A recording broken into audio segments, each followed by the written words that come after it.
बिस्मिल्लाहिर्रहमानिर्रहीम। अस्सलाम वालेकुम दोस्तों, इकबाल वॉइस में खुश आमदेद। हाजिर हूँ एक नई कहानी के साथ। आज की कहानी का उन्वान है शेख चिल्ली को हो गया हौका। शेख चिल्ली खाते तो हमेशा से ही खूब थे, मगर जब से शादी हुई थी लगता था हौका ही हो गया है। सुबह उठते तो खाना, रात सोने लगते तो खाना, घर से जाते तो खाना, वापस आते तो खाना, बात करते तो खाने की, और बात सुनते तो वो भी बस खाने की। बीवी और माँ दोनों ही परेशान थी। एक रोज़ अम्मा अपनी बहन के पास दूसरे गांव गई हुई थी। सुबह 4 आदमियों के नाश्ते के बराबर नाश्ता करने के बाद अभी दोपहर भी ना हुई थी कि चौथी बार खाने की फरमाइश कर दी। बीवी तो जली बुनी बैठी थी, साफ मना कर दिया, मुझसे नहीं पकाया जाता हर वक्त खाना। शादी के वक्त सुना था बस अम्मा बेटे 2 जाने हैं, तो सोचा था चलो पकाने रिनने की मुसीबत ना होगी, मगर इससे तो कहीं बेहतर था 8-10 अफराद के कुंबे में ब्याह हो जाता। चौथाई काम भी ना होता जितना तुम अकेले का है। अब खाना है तो खुद ही पका लो, सोच लो। शेख चिल्ली तंबी करने के अंदाज में बोले। हमने एक बार रमज़ान में अफ्तारी बनाई थी तो बावर्ची खाना ही जलकर राख हो गया था। ऐसा न हो आज हम खाना पकाए तो घर ही जल जाए पूरा का पूरा, फिर रहोगी कहाँ। बावर्ची खाना जले या घर फूके मेरी जूती से, मगर मैं हर वक्त खाना नहीं पका सकती बस। बीवी ने फैसला कुन अंदाज में जवाब दिया। शेख चिल्ली का अपना मतलब था, लगे खुशामद करने, और आखिरकार इसे खाना पकाने पर राजी कर लिया। खाना तैयार हो चुका था। बीवी ने दस्तरखान लगाया। दोपहर के खाने का वक्त हो गया था। वो खुद भी साथ आ बैठी। शेख चिल्ली ने खूब लंबे लंबे हाथ मारना शुरू कर दिए। ऐसा पका है खाना? बीवी ने अपनी तारीफ सुनने के लिए पूछा। बहुत बहुत अच्छा।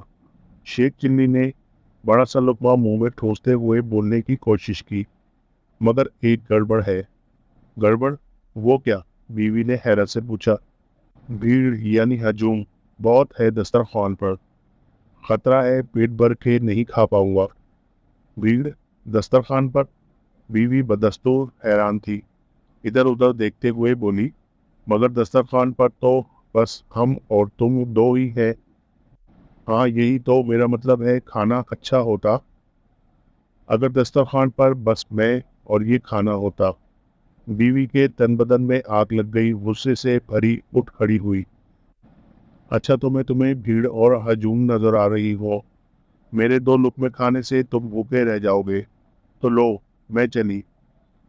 भरो अकेले अपना दोज़ख, और अब आराम है जो इस घर का एक दाना भी खाऊं। वो पैर पटकती वहां से चली गई। शेख चिल्ली ने दुआ के अंदाज में दोनों हाथ उठाते हुए छत की तरफ देखा, जैसे इसके जाने पर शुक्र अदा कर रहे हो। फिर दस्तरखान पर टूट पड़े। शेख चिल्ली की बसियारखोरी की खबरें दूर दूर तक पहुंच गई थी। लोग इन्हें दावत देना तो दूर की बात, किन से बात करने से भी डरने लगे थे कि कहीं खाने की फरमाइश लेकर ना बैठ जाए। किसी के लिए इनको बुलाना ज़रूरी होता तो तनहा इनके लिए 5-7 अफराद के खाने का इंतज़ाम करना पड़ता। चूँकि नई नई शादी हुई थी, दावतों का सिलसिला भी चल रहा था। अक्सर इनकी दावत करने वाले खुद भूखे रह जाते थे। ज़ैनुद्दीन शेख चिल्ली का बहुत अच्छा दोस्त था। इसने भी शादी के बाद शेख चिल्ली की दावत की थी, और खाने की बहुत तारीफ किए जाने पर कुछ रोज़ बाद फिर इन्हें खाने पर बुला लिया। खाने की तारीफ दूसरी बार भी खूब हुई थी, मगर इसमें मज़ीद दावत की हिम्मत ना थी। दोनों बार इसके घर वालों और खुद इसे भी भूखा सोना पड़ा था।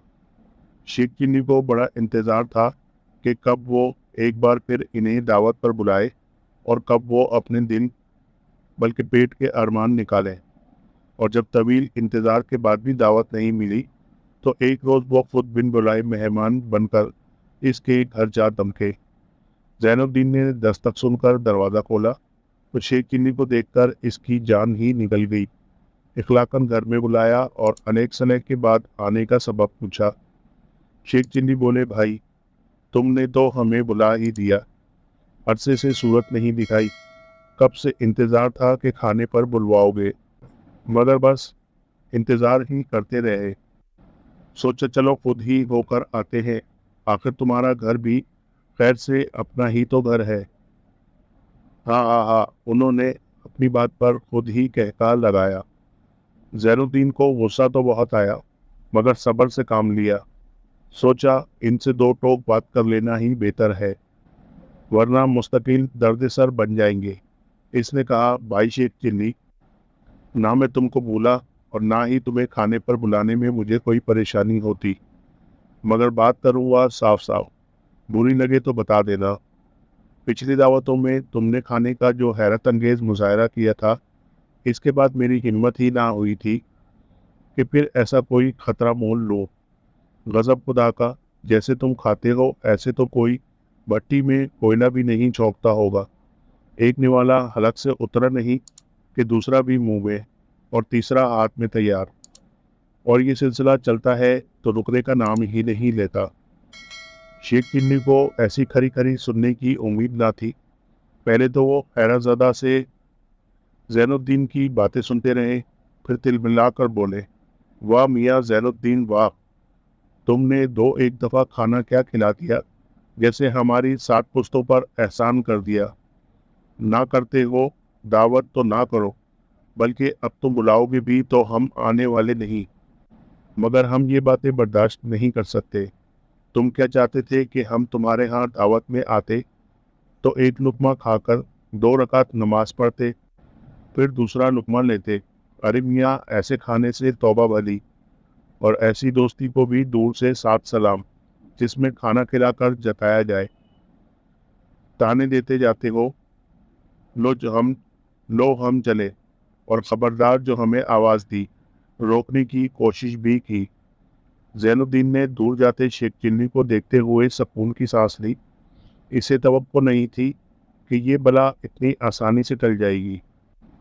फिर शेख चिल्ली को जिस तरह अपने आप ये बीमारी लगी थी, इसी तरह खुद ब खुद ठीक भी हो गई।